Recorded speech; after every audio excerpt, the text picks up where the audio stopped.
The ducks are swimming in the water. Alder, alder, alder, alder, alder, alder. All the ducks are swimming in the water. Alder, alder, alder, alder, alder, alder. All the ducks are swimming in the water. Alder, alder, alder, alder, alder.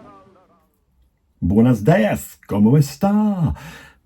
Yeah, I know, it's Spanish. It's amazing, isn't it? Back to Spain again, and as promised in the last video, I'm going to do a review of one of the 3D models that they got. I was going to put them both into one video, but I decided to put them separately so people can pick and choose as to which one they want to watch. So if you're more interested in a Panzer 1, you can look at the Panzer 1 video. If you're more interested in the CV333 tankette, you can look at that video. So anyway, the basis of it is I've been hunting around trying to find some models to use for my Spanish Civil War collection. Rather than go down the 156th route, I've gone down the 148th route because the Ebro miniatures that I'm using are what they class as more heroically scaled. So they're a little bit taller than the Emperor stuff that I've got already. They're closer to like 32mm. When you put them on the base, it takes them up to about 34mm, which is more the sort of height size of a man in 148 scale. So if you put them with the 156 scale vehicles, the vehicles look far too small. So I've been hunting around for 148 scale stuff, and I found out that a lot of these 3D printed models, you can actually do them in any scale. I'm no expert on this 3D printing stuff. I've got a basic idea of how it works. You know, it's all magic to me. How does it work? It does this and it goes up and down and the model suddenly appears. It doesn't suddenly appear, it takes fucking hours apparently, but there we go. One thing you find with 3D models is the fact that they're very hit and miss. I've got some very, very good 3D models, or 3D prints I should say, and I've got some really, really awful 3D prints. The way it prints, it builds the stuff up in layers, so you get layer lines on the models and they can be quite prominent. Clean them off is not easy, and if you do clean them off, you end up destroying a lot of the detail that's already there, so you have to end up rebuilding all the detail. But these 3D kit that I'm looking at today, this 3D model I'm looking at in this video, actually has come out really, really well. Like I said, it's going to be about the Spanish Civil War stuff that I've got, and the first on the hit list is the Panzer 1A. I've got a little picture one here in one of my books. Look. You can see that. It's a nice camo scheme, isn't it? This is for Spanish Foreign Legion as part of their tank regiment in Spain. Or tank regiment, it's a tank battalion. I'm getting overexcited here, Nige. It's in the German pre-war 3-colour scheme. I know what it's called, but I can't remember exactly. It's something like Bundesfarbenreich or something like that. But yeah, so my tanks are going to be painted in this 3-colour scheme, which is how they were sent to Spain. Put that down now, Nige. Panzer 1A, sent across by Adolf Hitler to provide a bit of armoured support to the nationalist army. That's Franco's lot, okay? Don't call them fascists, because they're not fascists, they're nationalists. In fact, the whole thing with the Spanish Civil War is that people throw labels on, oh, it's the commies against the fascists. No, it's not. It's a lot more nuanced than that, and we will actually go through some of the factions as these videos go on to try and explain. Oh, do you know what? Try and explain. You can't explain it. It's absolutely mental. It's just like, who's that? Who's he? Who's he with? What's that one do? Who's he? Are they anarchists? Are they monarchists? Are they religious nutters? I don't know. Oh, yeah, there's a lot of that. But they all sort of join together under two umbrellas, and the two umbrellas are the nationalists and the Republicans. Okay. People will say, who's the good guys? There's no good guys. They're as bad as each other. Okay. In fact, put them on a par with each other, I would say the nationalists, that's Franco's lot, were probably the worst of the two. But unfortunately, the Republicans don't come out with a shiny, shiny reputation either. They're equally as guilty of committing some rather awful crimes. So yeah, no shiny, shiny good guys in this one, but some slightly better than the other one, guys. If you want to look at it like that. Panzer 1A, supplied by, back on tangent again, Nige would be good. Panzer 1A, said it again. Panzer 1A. How do you tell them apart from the Panzer 1B? It's the number of wheels and a slightly different, longer engine deck. And yeah, but we'll get into that later, because the 1As were the first tanks that were supplied. to the Nationalist Army, and they were used, I think they were used in the assault on Madrid. I'm going to have to check my records, and I'm going to have to check how far back it went, because I'm sort of pulling things out of the air and deciding this is what happened. But they were provided under the guise of the Condor Legion, and nationalist troops were trained how to use them. They were attached to various different things. Quite a few of them were attached to the Spanish Foreign Legion, as in the picture that I showed you earlier on, and other ones were put into like independent small tank units. So, but they never had a huge amount of them. I can't remember the exact number off the top of my head, but I will stick it on here so you can see how many tanks exactly were. There's going to appear now down here. That's how many Pz1As the Germans supplied to the Condor Legion. I showed you in its 3-colour camo scheme. People will think because they were called negrillos, which is black in Spanish, they were supplied in the standard German Panzer grey. They weren't. German tanks didn't start being painted in Panzer grey until 1937, and then it was Panzer grey and red-brown in camouflage.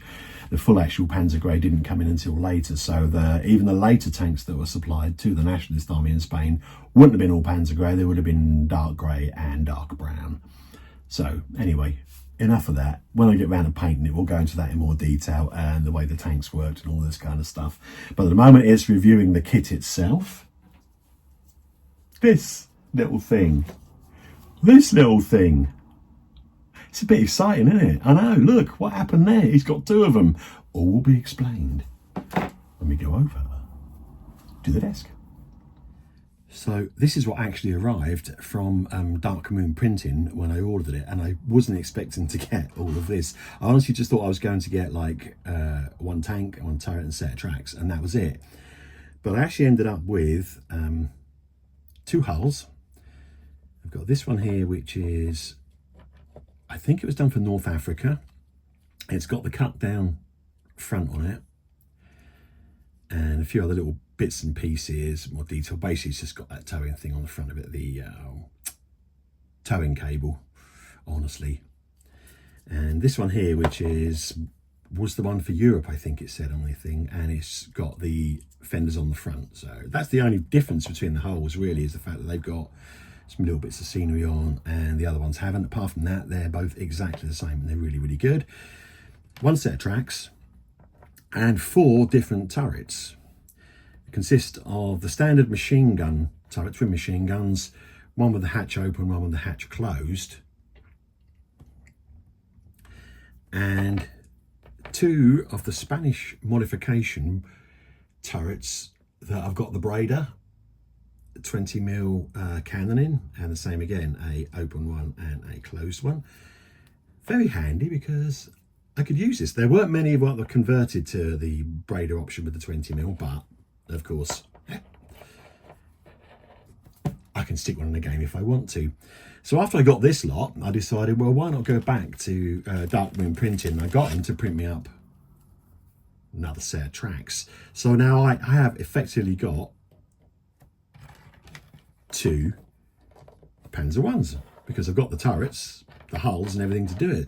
So I thought it was really good, you know, I thought it was quite a good deal. Yeah, sorry for the chopping and changing the camera angles. I'm trying to film this on a mobile phone because I appear to have misplaced the stand that I normally use for my overhead shots. It's in my mess somewhere, so I will actually get that sorted before I do the next video. Anyway, let's have a look at these in close-up. So we're going to have a look at the detail, because they are really, really quite finely detailed little models. For 3D prints, they can be a bit varied. As I said earlier on, sometimes the detail can be quite soft. Sometimes the detail can be non-existent. And they are just sort of a quick rendition of the vehicle for gamers, because, let's be honest, most gamers really don't care about how detailed their models are, as long as they're sort of a representation of the vehicle in question and they're sturdy enough to survive on the gaming table. That's all most people are interested in. So let's just grab a hull and we'll have a look at that. So get as close to the camera I can without making it look too bad. So first thing you notice about it is, yes, there are layer lines, but they are so small you're not going to notice them. Whoop, wobbly wobbly. once I undercoat this with something like Mr. Surfacer, which is one of the undercoat primers that I use, it's got a bit of grass on it.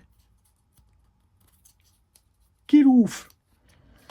That's going to get rid of some of those layer lines, but it won't actually get rid of all the detail. I mean, it is just brilliant. It really, really is good. Everything is there that you want. It's got all the Pioneer tools on there, along with their straps and things that hold them on.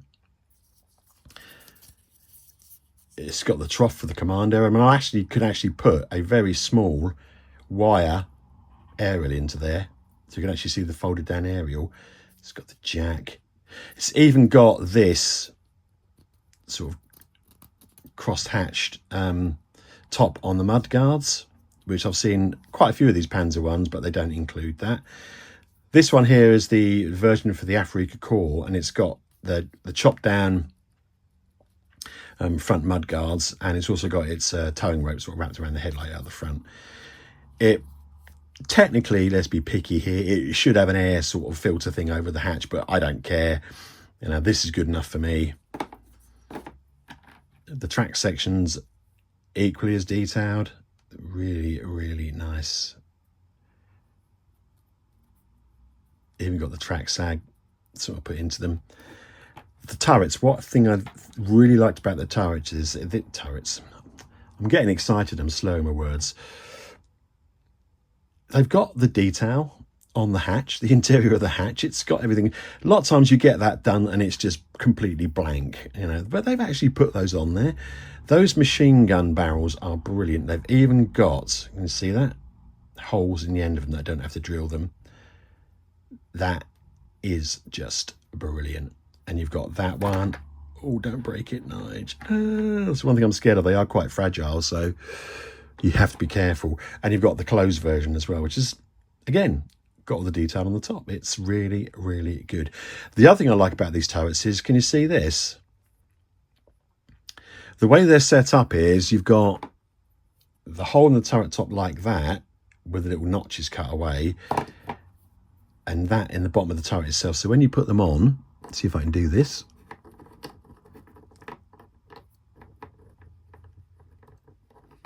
Gold. I've got one hand holding a mobile phone and another hand's trying to actually put this on. Done it. They're actually on there quite solidly, so you don't have to magnetize them. It's the same way for those of you who knock together plastic kits. It's the same way the turrets are held on quite a few plastic kits, so really good idea. Like I said at the start, these are from Counlane Models. The STLs come from Counlane Models,